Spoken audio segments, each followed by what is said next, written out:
மட்டக்களப்பு உள்ளிட்ட பகுதிகளில் துண்டிக்கப்பட்ட மின்சாரம், ஜனாதிபதி வெளியிட்ட தகவல்.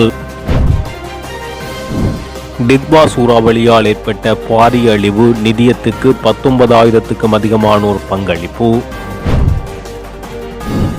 மகாபலி கங்கையில் வரலாறு காணாத பெருக்கெடுப்பு, ஆரம்பிக்கப்பட்டுள்ள இயந்திர படகு சேவை. இலங்கையில் வாகன பாவனை தொடர்பில் விடுக்கப்பட்டுள்ள எச்சரிக்கை. சர்வதேச ரீதியில் வெற்றியாளராக தெரிவு செய்யப்பட்ட யாழ் இளைஞன். யாழ் வடமராட்சி கிழக்கு கடலில் இந்திய கடற்தொழிலாளர்கள் அட்டகாசம். கட்பெட்டி கடற்பரப்பில் போதைப் பொருட்களுடன் படகு பறிமுதல். இலங்கையில் ஏற்பட போகும் உணவு தட்டுப்பாடு, விடுக்கப்பட்டுள்ள எச்சரிக்கை. மன்னாரில் பேரிடரால் மொத்தம் 26,000 கால்நடைகள் உயிரிழப்பு. பலம் பொருந்திய நாடுகளின் உதவிகள் போதுமானதல்ல, விஜயதாச ராஜபக்ச. ஆடம்பரங்களை தவிர்த்து அர்த்தமுள்ள வகையில் கிறிஸ்து பிறப்பு விழாவை கொண்டாடுங்கள், யாழாயர். தொடர்பான விரிவான செய்திகள். டிட்வா புயலின் தாக்கத்தால் தடைப்பட்ட அம்பாறை, மட்டக்களப்பு, மகியங்கனை போன்ற பகுதிகளுக்காக மின்சாரத்தை மீட்டெடுக்க கடுமையான நடவடிக்கைகள் முன்னெடுக்கப்பட்டு வருவதாக ஜனாதிபதி அனுரகுமார திசாநாயக்க தெரிவித்தார். நேற்றைய தினம் ஜனாதிபதி அனுரகுமார திசாநாயக்க உரையாற்றும் போது விடயத்தை தெரிவித்துள்ளார். தடைப்பட்டதில் சுமார் 87% மின்சார இணைப்புகளை மீளமைக்க எம்மால் முடிந்தது. மகியங்கனை 132 வோல்ட் மின்மாற்றி அமைப்பின் வீழ்ச்சி காரணமாக அம்பாறை, மட்டக்களப்பு, மகியங்கனை போன்ற பகுதிகளுக்கு மின்சாரம் துண்டிக்கப்பட்டுள்ளது. மின்சார விநியோகத்தை மீட்டெடுக்க நாங்கள் கடுமையாக உழைத்து வருகிறோம். மேலும் தகவல் தொடர்பு மற்றும் நீர் விநியோக கட்டமைப்புகளை மீட்டெடுக்கும் பணிகள் நடந்து வருகின்றன. இந்த வழியில் பேரழிவுக்குள்ளான மக்களின் வாழ்க்கையை மீண்டும் கட்டியெழுப்புவது எங்கள் முதன்மை தேவையாக மாறியுள்ளது. மேலும் நாம் பொருளாதாரத்தை மீண்டும் தொடங்க வேண்டும். நாட்டுக்கு நாம் பொறுப்பு. இதற்காக இரவும் பகலும் திட்டங்களை வகுத்து உழைக்கின்றோம். மேலும் மீள்கட்டமைப்புக்கான ஜனாதிபதி செயலணியை நிறுவ நாங்கள் எதிர்பார்க்கின்றோம். நிதி திரட்ட அந்த ஜனாதிபதி செயலணியின் கீழ் ஒரு குழு உருவாக்கப்பட்டு வருகிறது. இந்த நிதி கடத்தல்காரர்களால் செலவிடப்படுகிறது என்று இந்த பாராளுமன்றத்தில் கூச்சலிடுவதை நான் பார்த்தேன். இல்லை, இந்த நிதியத்தின் கணக்கு இன்னும் திரைசேரி செயலாளரின் பேரில் உள்ளது. பணம் ஒருங்கிணைந்த நிலையில் வரவு வைக்கப்படுகிறது. அந்த பணத்தை நிதி திரட்டும் குழு அல்ல, பாராளுமன்றமே செலவிட வேண்டும். அதனால் நாங்கள் ஒரு சட்டபூர்வ நிதியத்தை உருவாக்குகிறோம். நிதி நிர்வாக சட்டத்தின்படி நீங்கள் விரும்பியபடி நிதியை உருவாக்க முடியாது. ஒரு நிதியத்தை நிறுவுவதற்கு பாராளுமன்ற சட்டம் தேவை என்று ஒரு புதிய சட்டம் வந்துவிட்டது. சுனாமி நிதியத்துக்கு என்ன நடந்தது என்பதை பார்த்த பிறகு இதுபோன்ற சட்டங்கள் இயற்றப்பட்டன. வரலாற்றில் இந்த நாட்டில் நிதிகள் மிகவும் பாரபட்சமான முறையில் பயன்படுத்தப்பட்டுள்ளது என தெரிவித்துள்ளார். டிட்வா சூறாவளியால் ஏற்பட்ட பாரிய அழிவுகளில் இருந்து நாட்டை மீட்டெடுக்கும் தேசிய முயற்சிகளுக்கு ஆதரவளிக்கும் நோக்கில் நிறுவப்பட்ட ரீபில்டிங் ஸ்ரீலங்கா நிதியத்திற்கு டிசம்பர் 2 வரை 19,000க்கும் அதிகமான வெளிநாட்டில் பணியாற்றும் இளைஞர்கள் பங்களிப்பு செய்துள்ளதாக நிதியமைச்சின் செயலாளர் ஹர்சன சூரியபிரம தெரிவித்துள்ளார். சீரற்ற வானிலையால் ஏராளமான மக்கள் பாதிக்கப்பட்டுள்ள நிலையில் அரசாங்கம் நிவாரணம் வழங்குவதில் தீவிரமாக ஈடுபட்டுள்ளது. இந்த நிலையில் பாதிக்கப்பட்டவர்களுக்கு உதவ வெளிநாட்டில் பணியாற்றும் இளைஞர்கள் பலர் சந்தர்ப்பம் கோரியதை அடுத்து நிதி அமைச்சு மற்றும் ஏனைய அரசு நிறுவனங்கள் ஒருங்கிணைந்து 2 திட்டங்களை நடைமுறைப்படுத்தியுள்ளன. வெளிநாட்டில் பணியாற்றும் இளைஞர்கள் முறையான வங்கி சேவைகள் மூலம் பணம் அனுப்ப சிரமம் ஏற்பட்டால் அவர்கள் அருகில் உள்ள இலங்கை தூதரகங்கள் மூலம் நிதி அனுப்பலாம் என குறிப்பிட்டுள்ளார். மேலும் நிதியாகவோ அல்லது அத்தியாவசிய பொருட்களாகவோ நீங்கள் வழங்கும் உதவிகள் உங்கள் குடும்ப உறுப்பினர் அண்டை வீட்டார்கள் அல்லது தேவைப்படும் எந்தவொரு இலங்கை குடிமகனுக்கும் சென்றடையும் என்றும் இந்த பேட தருணத்தில் பாதிக்கப்பட்டவர்களின் வாழ்க்கையை மீட்டெடுக்க அனைவரின் ஆதரவும் அத்தியாவசியமானது என வலியுறுத்தியுள்ளார். வரலாறு காணாத வகையில் மகாபலி கங்கை பெருக்கெடுத்ததன் காரணமாக ஏற்பட்ட அதிவேக வெள்ள நீரோட்டம் கிண்ணியா பிரதேசத்தில் பாரிய அழிவுகளை ஏற்படுத்தியுள்ளது. இதன் நேரடி விளைவாக குறிஞ்சாக்கேணி பாலம் முழுமையாக உடைந்து குறிஞ்சாக்கேணிக்கும் கிண்ணியாவுக்குமான தரைவழி தொடர்பு முற்றாக துண்டிக்கப்பட்டிருந்தது. இந்த நிலையில் மக்களின் போக்குவரத்துக்காக புதிய இயந்திர படகு சேவை ஒன்று நேற்று மாலை ஆரம்பித்து வைக்கப்பட்டது. தேசிய மக்கள் சக்தியின் மூதூர் தொகுதி இணைப்பாளர் எம் ராபிக், வெளிவகார வெளிநாட்டு வேலைவாய்ப்பு பிரதி அமைச்சரின் பிரத்யேக செயலாளர் அஸ்டப் இம்ரான் ஆகியோரினால் ஆரம்பித்து வைக்கப்பட்டது. இதன் பின்னர் ஊடகங்களுக்கு கருத்து தெரிவித்த தேசிய மக்கள் சக்தியின் மூதூர் தொகுதி இணைப்பாளர் அரசாங்கத்துக்கு நன்றி தெரிவித்தார்.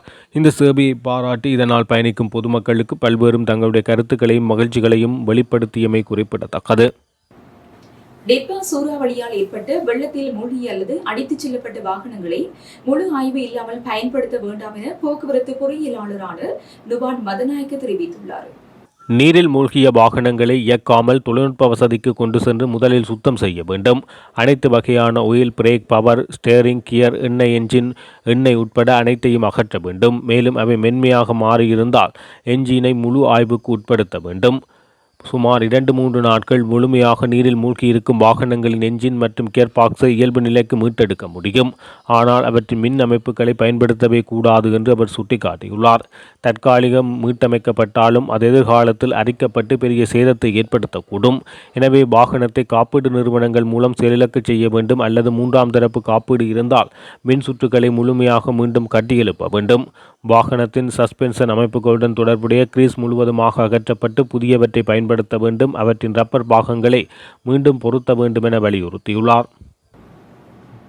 இளம் சுற்றுச்சூழல் செயற்பாட்டாளர் அனுசன் சிவராசா உலகளாவிய இளைஞர் மாற்ற தலைவர்களை பாராட்டும் QS impact awards 2025 plan for future tomorrow கேட்டகரியில் சர்வதேச வெற்றியாளராக தேர்வு செய்யப்பட்டுள்ளார். இந்த நிகழ்வு நேற்று முன்தினம் லண்டனில் இடம்பெற்றது. இந்த ஆண்டு உலகின் 68 நாடுகளிலிருந்து வந்த திறமையான இளைஞர் போட்டியாளர்கள் மத்தியில் அனுசனின் சமூகத்தையும் சூழலையும் மேம்படுத்தும் முயற்சிகள் தனித்துவமாக வெளிப்பட்டது. இந்த வெற்றி ஒரு சாதாரண அங்கீகாரமாக அல்லாமல் இது ஒரு இளம் செயற்பாட்டாளரின் சுற்றுச்சூழல் கடமையை பூர்த்தி செய்யும் உறுதியின் சர்வதேச அங்கீகாரமாக காணப்படுகிறது. யாழ்ப்பாண கண்டல் தாவர மீள்நடுகை திட்டம் கடற்கரை சூழலை மீட்டெடுப்பதோடு சமூகத்தில் மாற்றத்தை உருவாக்கும் வகையில் அனுசன் முன்னெடுத்த முக்கியமான முயற்சியாகும். திட்டத்தின் மூலம் கடற்கரை கண்டல் தாவரங்கள் பாதுகாக்கப்பட்டதோடு சமூகத்தினர் சுற்றுச்சூழல் பாதுகாப்பின் முக்கியத்துவத்தை உணர்ந்து செயல்பாடுகளில் நேரடியாக பங்களித்துள்ளனர். இந்த சாதனை இலங்கையின் பசுமை சூழல் மற்றும் சமூக நீடித்த வளர்ச்சியை உலகளாவிய அளவில் வெளிப்படுத்தும் ஒரு வாய்ப்பாக அமைந்துள்ளதாக சுட்டிக்காட்டப்பட்டுள்ளது. குறிப்பாக இளம் மாற்றுத் தலைவர்களின் செயற்பாடுகளை பாராட்டும் QX இம்பாக்ட் சப்மிட் 2025 லண்டனில் அதிகாரப்பூர்வமாக வெற்றியாளர்கள் அறிவிக்கப்பட்டது. இந்த அங்கீகாரம் அவருடைய பணிக்கு மட்டுமல்ல, அவருடன் இணைந்து பணியாற்றிய தன்னார்வலர்கள், சமூக உறுப்பினர்கள் மற்றும் program of disaster risk reduction climate resilience அணியினரின் வலிமையான முயற்சிக்கும் உரிய அங்கீகாரமாகும் என தெரிவிக்கப்பட்டுள்ளது. இந்த வெற்றி இலங்கையின் இளைஞர்களுக்கான சர்வதேச அளவிலான ஒரு மிகப்பெரிய அங்கீகாரமும் உலகளாவிய சுற்றுச்சூழல் பாதுகாப்பு முயற்சிகளில் இலங்கையின் பங்கு வெளிப்படுத்தும் வாய்ப்பாகும் எனவும் இளம் தலைமுறையினர் மூலம் இயற்கை மீட்பு, சமூக விழிப்புணர்வு மற்றும் நிலைத்த வளங்கள் பாதுகாப்பில் எடுத்து வரப்படும் மாற்றங்களை ஊக்குவிப்பதில் முக்கியமான கட்டமாகும் என தெரிவிக்கப்பட்டுள்ளது. யாழ்ப்பாணம் வடமராட்சி கிழக்கு கடற்பகுதியில் நேற்றிரவு இந்திய இழுவைமடை படகுகள் அட்டகாசம் புரிந்துள்ளன. வடமராட்சி கடற்பகுதியில் அண்மை காலமாக இந்திய இழுவைமடி படகுகளின் வரத்து அதிகரித்துள்ளது. சீரற்ற காலநிலையை தமக்கு சாதகமாக பயன்படுத்தி அண்மை நாட்களாக வடமராட்சி கிழக்கு பகுதியிலும் இந்திய கடற்தொழிலாளர்களின் வருகை அதிகரித்துள்ளது. கடற்பகுதி சீராக காணப்படுவதால் வடமராட்சி பகுதி கடற்தொழிலாளர்கள் மீன்பிடி தொழிலுக்காக தற்போது கடலுக்கு செல்கிறார்கள். இந்த நிலையில் கடற்தொழிலாளர்களின் வலைகளை இந்திய இழுவைமடி படகுகள் அறுத்து செல்வதால் கடற்தொழிலாளர்களுடைய வாழ்வாதாரம் பாதிக்கப்பட்டுள்ளது. கடந்த காலத்தில் வடமராட்சி கிழக்கு பகுதிகளில் அதிகளவான கடற்படை டோரா படகுகள் ரோந்து நடவடிக்கையில் ஈடுபட்ட போதும் தற்போது அந்த நடவடிக்கை குறைந்துள்ளதாகவும் இதனால் தமது கடற்பகுதிக்குள் நுழைந்து இந்திய இழுவைமடி படகுகள் வளத்தை அளித்து செல்வதாக கடற்தொழிலாளர்கள் தெரிவித்தனர். தொடர்ச்சியாக 2 நாட்களாக வடமராட்சி கிழக்கு பகுதி கடற்தொழிலாளர்களின் வலைகள் இந்திய இழுவைமடி படகுகளால் நாசமாக்கப்பட்டுள்ளது. தற்போதைய கடல் நிலைமை தொடர்பில் கடற்தொழில் அமைச்சர் உடனடியாக நடவடிக்கை எடுக்க வேண்டும் என பாதிப்படைந்த கடற்தொழிலாளர்கள் கேட்டுக் கொண்டுள்ளனர். கட்பட்டி கடற்பரப்பில் கடற்படையினர் மேற்கொண்ட விசேட சுற்றி வளைப்பின் போது பெருமளவான போதைப்பொருள் கைப்பற்றப்பட்டுள்ளது. நேற்று இரவு இந்த சம்பவம் இடம்பெற்றுள்ளதாக தெரிவிக்கப்படுகிறது. சந்தேகத்துக்கு இடமான படகுன்றை சோதனையிட்ட போது 3 உர மூட்டைகளில் மறைத்து வைக்கப்பட்டிருந்த இந்த போதைப் பொருட்கள் மீட்கப்பட்டன. இதன்போது 63 கிலோ 718 கிராம் ஐஸ் போதைப் பொருள் மற்றும் 14 கிலோ 802 கிராம் ஹெரோயின் கைப்பற்றப்பட்டுள்ளது. மீட்கப்பட்ட போதைப் பொருள் தொகை மேலதிக விசாரணைகளுக்காக போலீஸ் போதைப்பொருள் ஒழிப்பு பணியகத்திடம் ஒப்படைக்கப்பட்டுள்ளது. குறித்த படகின் உரிமையாளர் கட்பட்டி பிரதேசத்தைச் சேர்ந்தவர் என அடையாளம் காணப்பட்டுள்ளார். அவரை கைது செய்வதற்கான மேலதிக விசாரணைகளை போலீஸ் போதைப்பொருள் ஒழிப்பு பணியகம் முன்னெடுத்து வருகிறது. நாட்டில் நிலவிய அதிதீவிர வானிலையால் அடுத்த ஆண்டு கடுமையான உணவு பற்றாக்குறை ஏற்பட வாய்ப்புள்ளதாக தேசிய விவசாய சம்மேளன தலைவர் அனுராத தென்னகோன் தெரிவித்துள்ளார். நேற்று நடைபெற்ற ஊடகவியலாளர் சந்திப்பில் கலந்து கொண்டு கருத்து வெளியிடுகையில் அவர் இதனை தெரிவித்தார். இங்கு அவர் மேலும் தெரிவிக்கையில், இந்த அனர்த்தத்தினால் விவசாயத்துறை கடுமையாக பாதிக்கப்பட்டுள்ளதுடன் மரக்கறிகள் மற்றும் பழச்செய்கை பாதிக்கப்பட்டுள்ளது. குறிப்பாக மட்டக்களப்பு, குருநாகல், புலனறுவை ஆகிய மாவட்டங்களில் நெற்செய்கைக்கு அதிக சேதம் ஏற்பட்டுள்ளது. அதன்படி மட்டக்களப்பில் பல நூற்றுக்கணக்கான ஏக்கர் வயல் நிலங்கள் முழுமையாக சேதமடைந்துள்ளன. கிட்டத்தட்ட 2,53,000 ஏக்கர் விவசாய நிலங்கள் முழுமையாகவும் 4,20,000 ஏக்கர் வயல் நிலங்கள் பகுதியளவிலும் சேதமடைந்துள்ளது. மரக்கறி பயிற்சிகைக்கு பயன்படுத்தப்பட்ட 30,000 ஏக்கர் முழுமையாகவும் 33,000 ஏக்கர் பகுதியளவிலும் அழிவடைந்துள்ளது. எனவே சம்பந்தப்பட்ட அதிகாரிகள் இதற்கு முன்னுரிமை வழங்கி நடவடிக்கை எடுக்க வேண்டும் என தெரிவித்துள்ளார். இயற்கை அனர்த்தம் காரணமாக வடக்கு மாகாணத்தில் மிக அதிக பாதிப்பு எதிர்கொண்ட மன்னார் மாவட்டத்தில் 26,012 கால்நடைகள் உயிரிழந்துள்ளன என்று மாவட்ட அனர்த்த முகாமைத்துவ பிரிவு உறுதி செய்துள்ளது. 40 வருட வரலாற்றில் முன்னெப்போதும் கண்டிராத வெள்ள பாதிப்பை எதிர்கொண்ட மன்னார் மாவட்டத்தில் ஒட்டுமொத்த மக்களும் பாதிப்படைந்துள்ளனர். இதேபோன்று மாவட்டத்தின் பொருளாதாரமாக விளங்கும் விவசாயம், கால்நடை ஆகிய இரு துறைகளும் அழிவடைந்துள்ளன. இதில் 16,386 மாடுகளும் 9,628 ஆடுகளும் என மொத்தம் 26,012 கால்நடைகள் அழிவடைந்துள்ளமை மாவட்ட அனர்த்த முகாமைத்துவ பிரிவு உறுதி செய்துள்ளது. இந்த கால்நடைகளின் எண்ணிக்கைக்கு மேலதிகமாக 31,264 கோழிகள் வெள்ளத்தில் அகப்பட்டு அள்ளுண்டும் உயிரிழந்துள்ளது என கணக்கிடப்பட்டுள்ளது. இவ்வாறு உயிரிழந்த கால்நடைகள், கோழிகள் என்பனவற்றுடன் அவற்றின் தங்குமிடங்கள், பண்ணைகள் மட்டுமன்றி அவற்றுக்கான தீவனங்களும் வெள்ளத்தில் அடித்து செல்லப்பட்டமையால் மன்னார் மாவட்டத்துக்கு 1,000 மில்லியன் ரூபாவுக்கும் அதிகமான பொருளாதார இழப்பு ஏற்பட்டுள்ளதாக தெரிவிக்கப்பட்டுள்ளது. உலகின் பலம் பொருந்திய நாடுகள் இலங்கையை மிகவும் இழிவாக கருதுவதாகவே தென்படுகிறது என முன்னாள் நீதியமைச்சர் கலாநிதி விஜயதாச ராஜபக்ச தெரிவித்துள்ளார். இலங்கை எதிர்நோக்கிய இயற்கை பேரினர்த்தம் காரணமாக பாரியளவு பாதிப்புகள் ஏற்பட்டுள்ளதாக தெரிவித்துள்ளார். எனினும் இந்த பாதிப்புகள் தொடர்பில் இலங்கைக்கு கிடைக்கப்பெற்ற உதவிகளை கருத்தில் கொள்ளும் போது இந்த நிலைமையை புரிந்து கொள்ள முடிவதாக தெரிவித்துள்ளார். அமெரிக்கா $2 மில்லியன் இங்கிலாந்து $890,000 உதவியாக வழங்குவதாக அறிவித்துள்ளதாக குறிப்பிட்டுள்ளார். இந்த உதவித் தொகைகள் மூலம் இலங்கை அந்த நாடுகள் எவ்வளவு இழிவாக கருதுகின்றது என வெளிப்படுவதாக முன்னாள் அமைச்சர் சுட்டிக்காட்டினார்.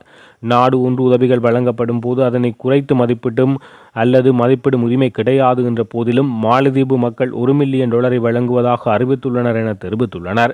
மாலத்தீவுடன் ஒப்பீடு செய்யும் போது பலம் பொருந்திய நாடுகளின் உதவித்தொகை அறிவிப்புகள் மிகவும் குறைவானதாக காணப்படுகிறது என சுட்டிக்காட்டினார். கடந்த காலங்களுடன் இவ்வாறான அனர்த்தங்களின் போது பலம் பொருந்திய நாடுகள் வழங்கும் உதவிகளை ஒப்பீடு செய்தால் அந்த நாடுகள் பாரிய நெருக்கடிகளை எதிர்நோக்கி வருவது தெளிவாகிறது என விஜயதாச ராஜபக்ச தெரிவித்துள்ளார்.